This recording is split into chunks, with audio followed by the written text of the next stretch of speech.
She sank into a kind of stupor.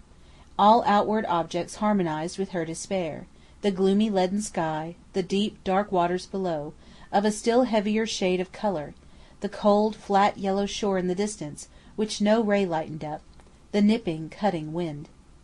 She shivered with her depression of mind and body. The sails were taken down, of course, on the return to Liverpool, and the progress they made, rowing and tacking, was very slow.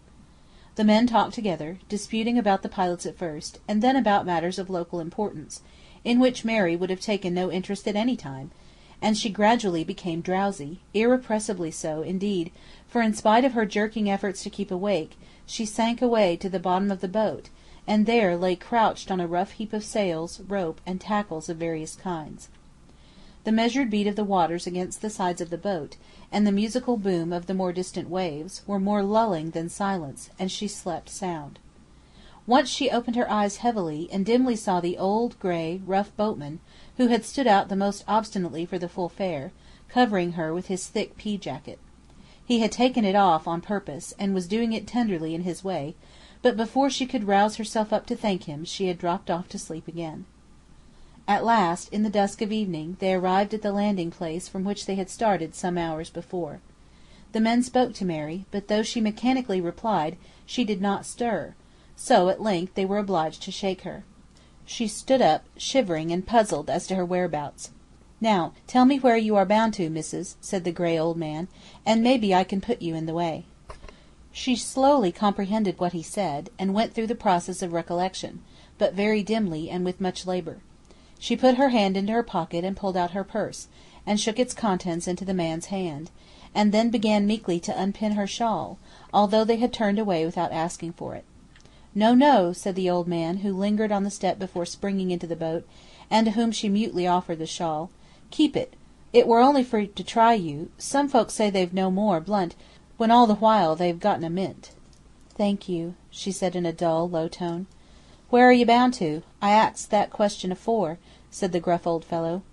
"I don't know. I am a stranger," replied she quietly, with a strange absence of anxiety under the circumstances. "But you mun find out then," he said sharply. "Pierhead's no place for a young woman to be standing on, gapesaying." "I've a card somewhere as will tell me," she answered, and the man, partly relieved, jumped into the boat, which was now pushing off to make way for the arrivals from some steamer. Mary felt in her pocket for the card, on which was written the name of the street where she was to have met Mr. Bridgenorth at 2 o'clock, where Job and Mrs. Wilson were to have been, and where she was to have learnt from the former the particulars of some respectable lodging. It was not to be found. She tried to brighten her perceptions, and felt again, and took out the little articles her pocket contained, her empty purse, her pocket handkerchief, and such little things, but it was not there. In fact, she had dropped it when, so eager to embark, she had pulled out her purse to reckon up her money. She did not know this, of course. She only knew it was gone. It added but little to the despair that was creeping over her, but she tried a little more to help herself, though every minute her mind became more cloudy. She strove to remember where Will had lodged, but she could not. Name, street, everything had passed away, and it did not signify. Better she were lost than found. She sat down quietly on the top step of the landing, and gazed down into the dark, dank water below. Once or twice a spectral thought loomed among the shadows of her brain, a wonder whether beneath that cold, dismal surface there would not be rest from the troubles of earth.